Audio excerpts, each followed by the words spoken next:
निषेध था जो आम फूल विषय पिला कहूँ पिला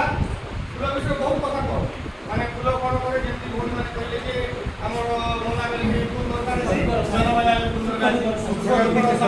कि फूल कौन चाहूँ से चाहूनी कौन लोक माड़े बसिकी से बेकरे बुझा तो फूलर एज ए साइंस टीचर आम फूलर को व्यवहार शिखेगा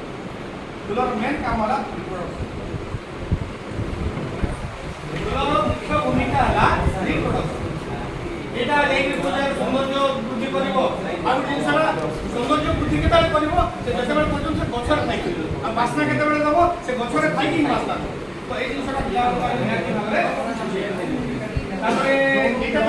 प्रेजेंट कले यहाँ कौन कले माने कौ टाइप